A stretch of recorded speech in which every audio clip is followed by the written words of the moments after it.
দোয়া করতেছি যারা এই অভ্যুত্থান ঘটাতে গিয়ে তাদের হাত পা বিভিন্নভাবে তারা এখন বর্তমানে হাসপাতালে বেডে শোকাহত অবস্থায় আছে, আমরা তাদের সুস্থতা কামনা করছি।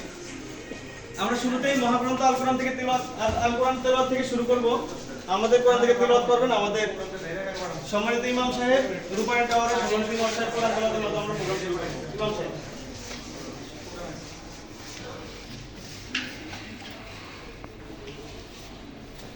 أعوذ بالله من الشيطان الرجيم. بسم الله الرحمن الرحيم.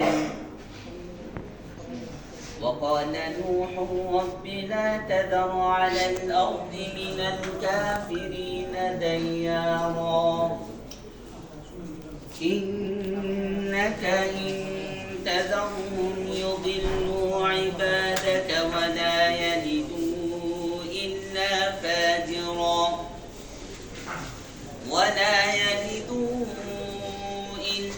فاجرا كفارا رب اغفر لي ولوالدي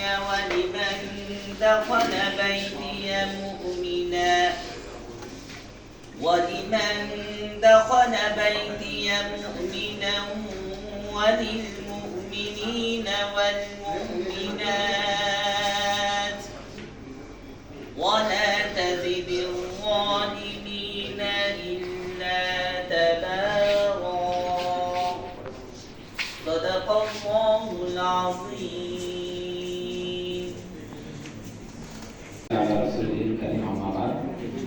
ঢাকা মহানগর দক্ষিণ কর্তৃক আয়োজিত আজকের এই দোয়া মাহফিলের আয়োজক তাদেরকে ধন্যবাদ জানাই এবং আমাদের মঞ্চে উপস্থিত রয়েছে কেন্দ্রীয় নেতৃবৃন্দ সকলকে আন্তরিক মোবারকবাদ। জুলাই মাস চলতেছে,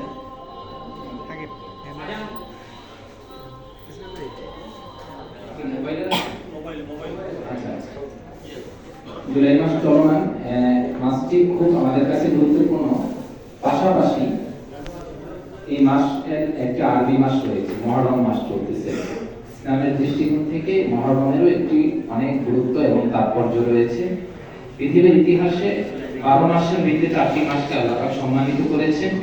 4টি মাসের ভিতরে অন্যতম একটি মাস হলো এই মহররম মাস, যেটাকে আল্লাহর মাস বলা হয়, শাহরুল্লাহ।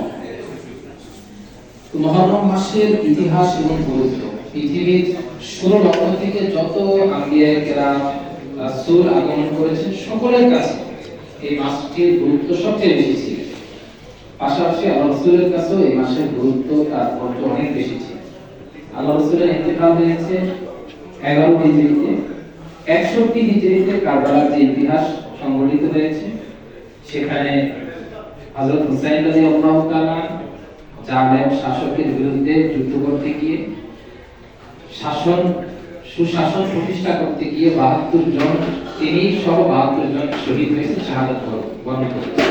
আমাদেরকে সেই ইতিহাস মনে করিয়ে দিচ্ছে জুলাই মাসে, পাশাপাশি মহররম মাসে, জালেম শাসকের বিরুদ্ধে সুশাসন প্রতিষ্ঠা করতে গিয়ে, ইনসাফ প্রতিষ্ঠা করতে গিয়ে একজন তাবেঈ আল্লাহ রাসূলের নাতি তিনি শাহাদাত বরণ করেছেন, তারপরও মাথা নত করেন।